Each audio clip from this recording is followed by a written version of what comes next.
Alors, on va écouter les témoignages de ce soir. On va débuter avec Augustin.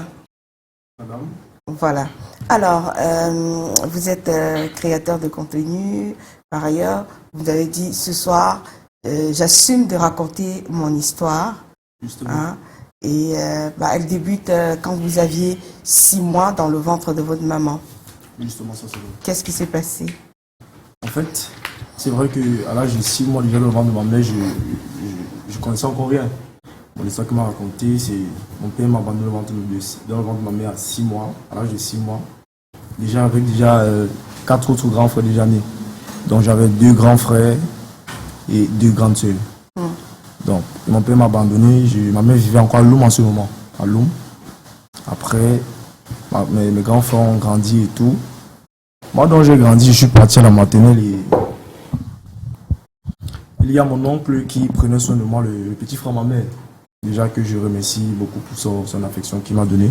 Mon petit frère de ma mère, c'est lui qui paie ma pension de la maternelle jusqu'à l'âge de 4e. Jusqu'à l'âge de 4e. Et c'est en 4e même que ma grand-mère décède, la mère à ma mère. C'est en 4e qu'elle décède.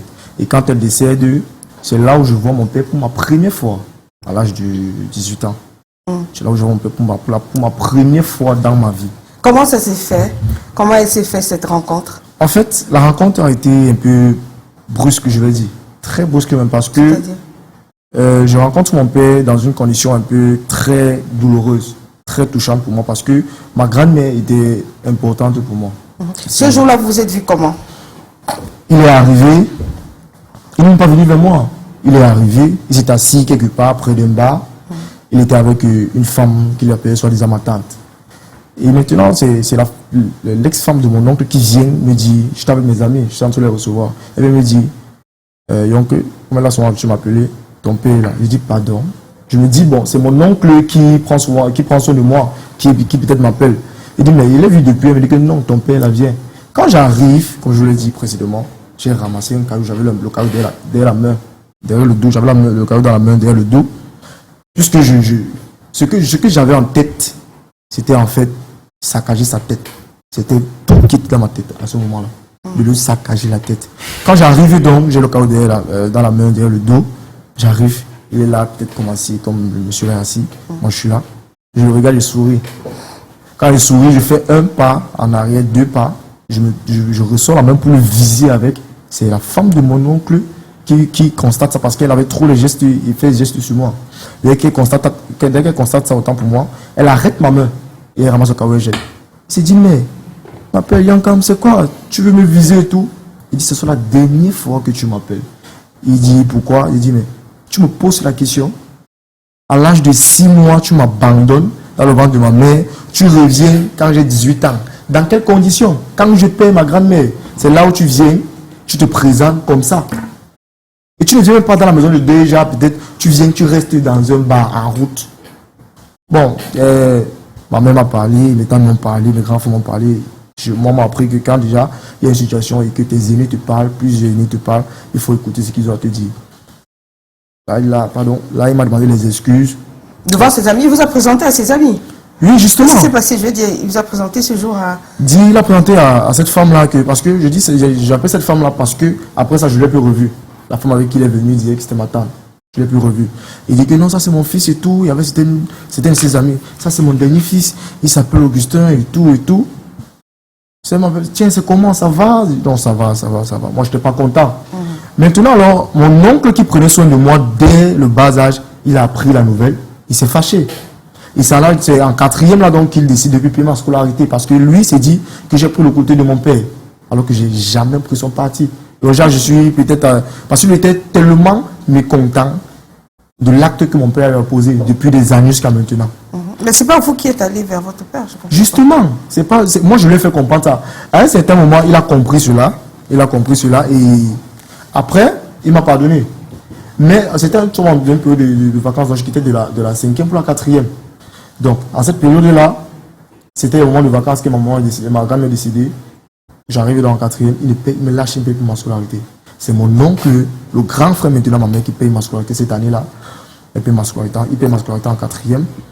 Je fréquente cette année. Moi, maintenant, les vacances qui arrivent, il me dit que je dois arriver dois passer les vacances chez lui. Chez mon père même, c'est mon père qui dit ça. Il promet qu'il va payer toute ma scolarité, il va payer les sacs de tout et tout et tout. J'arrive chez lui, je passe pratiquement 2 mois. Manger, ce sont les problèmes. Lorsque je dois rentrer, quand on dit peut-être la rentrée là, je dois rentrer, je vois, il n'y a pas de fourniture scolaire, il n'y a pas d'habits, comme peut dire un enfant, on commence une nouvelle année, une année scolaire avec des fournitures scolaires, des sous-vêtements, des chaussures et tout. Je ne vois rien. Bon, moi, je prends mon calme, j'aime beaucoup observer avant de parler. Après ça, donc, il me raccompagne à Loum, il remet une somme de 35 000 à ma mère, soit disant qu'il va compléter cela après. Moi, j'ai dit, bon, tiens, il n'y a pas de souci. C'est sa femme, c'est la femme à mon père, sa deuxième femme, qui achète des Bermudas, elle m'achète un pantalon avec un t-shirt, et elle me remet une somme de 5 000. J'arrive sur Loum. Moi, puisque je ne suis pas un garçon qui attend beaucoup de choses de quelqu'un, je sais me battre, je m'étais battu, j'avais économisé de côté, j'avais économisé 50 000. 50 000. J'ai remis les 50 000 à ma mère, puisque la pension c'était 50 000. Donc il devait compléter, il m'a dit 35 000, il devait compléter 15 000. Donc après ça, il n'a plus rappelé rien, c'est moi, je passe mon temps à l'appeler, il ne décroche pas le téléphone, je l'appelle, je lui mets la pression. Il me dit, vous l'appeliez quand même? Justement, je l'appelle, madame Aline, il ne prend pas le téléphone. Je dis, bon, moi je ne connais pas, quand il n'était pas là, je vivais. Donc si c'est qu'il est là, moi je vais toujours vivre ma vie comme s'il n'était pas là. Je n'ai pas de soucis. Je remets dans les 50 000 à ma mère. Et elle paye ma scolarité, elle paye certaines fournitures scolaires, je me bats avec parce que je sais qu'il n'y en a pas. Je me bats avec. Donc, et maintenant en classe de 3e, je dois composer le BEPC. Je l'appelle, puisque l'année scolaire en 4e est finie. Je l'appelle, donc papa, tu vois, et tout, je dois composer le BEPC. Il manque l'argent des dossiers, puisque mon oncle avait appuyé, mais il était en difficulté en ce moment, lui était aussi malade. Donc l'argent des dossiers, il me fait comprendre qu'il a payé l'argent des dossiers. Moi, donc, je reste là, je n'attends pas toujours qu'il me paye les dossiers. Je me bats, ma mère et moi, on paye les dossiers.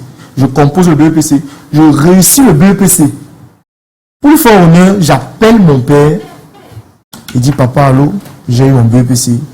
Il dit, ah, ok, c'est bien. Il raccroche le téléphone. Après avoir raccroché le téléphone, j'ai promis à ma mère et à tous ceux qui m'entourent de ne plus jamais l'approcher. Après ça, j'ai eu le BEPC. Je suis en période de vacances. Les résultats sont sortis. Je suis entré en bourse. Jusqu'à Loum, on fait pratiquement que dans l'agriculture. Je suis entré en bourse, j'ai tapé 1 mois en bourse. Et si vous voyez les kilomètres que nous parcourons par jour pour aller travailler, c'est pas facile. C'est pas facile. Nous partons, il y a une zone qu'on appelle Koukoum là-bas. Quitter seulement de Loumville pour là-bas, c'est près de 7 000 francs à 8 000. Nous entrons en bourse, nous faisons 1 mois. Vous avez fait 1 mois, hein? Justement, je recevais 95 000 en 1 mois. Et quand je reçois, puisque quand j'entrais, j'ai laissé mon téléphone en ville et tout. Je ressors, donc je me rends compte que j'apprends le décès de mon grand-père paternel, le père à mon père. Je suis à Loum, je décide donc de monter sur Douala. Je monte donc avec 50 000, je garde 45 000 à Loum. Sachant que bon, il peut y avoir peut-être l'année prochaine, je dois fréquenter et tout. Je monte avec 50 000, j'arrive sur Douala. Par magie, ma mère dit, bon, on doit faire petit, je dis, ok, il n'y a pas de souci. Je sors 20 000, je dis qu'il ne va pas de contribution. Les grands frères vont faire les leurs, il n'y a pas de souci. Mais là, moi, je me porte garant de peindre la maison de mon grand-père, la maison familiale, où il devait avoir le deuil. Je me dis, porte garant de peindre la maison. En fait, je peins la maison. Et comme par magie, il y a ma tante qui arrive, elle est sur le football, elle arrive. Ma grande soeur me présente que voilà ta tante. Dit, mais je t'ai dit qu'il ne présente plus jamais quelqu'un sur les gens que c'est la famille de mon père. Elle entend, ma tante entend ça, elle me dit, tiens, tu parles à qui? On me dit que maman, je ne suis pas là pour vous parler. Tu ne sais pas si c'est que je vis. Ça fait combien d'années aujourd'hui? Elle commence à s'affoler et tout. C'est son fils, le fils à ma tante, qui vient me tirer et me déplace, me dit non, calme-toi. Le deuil donc, le jour du deuil donc, alors, mon père, mes amis sont venus nous rendre visite. Ils sont venus m'assister en fait. Mon père, je m'en vais les raccompagner. Je retrouve mon père au bar avec ses amis et ses frères. Il m'appelle, il me demande de venir boire une bière. Assieds-toi là, tu prends une bière, tu bois et tout. J'ai demandé à la serveuse, s'il te plaît, il y a encore la bière. Elle m'a dit, oui, il dit, donne 2 casiers à mon père. C'est ma tante qui a demandé, ne fais pas ça. Il dit, donne 2 casiers de bière à mon père. Vous savez pourquoi il fait ça? Parce que il est inadmissible qu'un monsieur n'est-ce pas? En gros, si une femme passe et que la femme conçoit son enfant jusqu'à accouche son enfant, l'enfant grandit jusqu'à qu'il ait atteint l'âge de 19, 20 ans, tu n'as que le toupet ou bien le courage de pouvoir soit lui donner de l'argent de denier que quand tu es en compagnie de tes frères et tes amis. Mon père n'est jamais resté comme ça, m'appeler peut-être déjà volontairement. Je t'envoie peut-être 5 tonnes de bénis de la semaine ou bien du mois. Je ne sais pas, jamais ce qu'on me donne.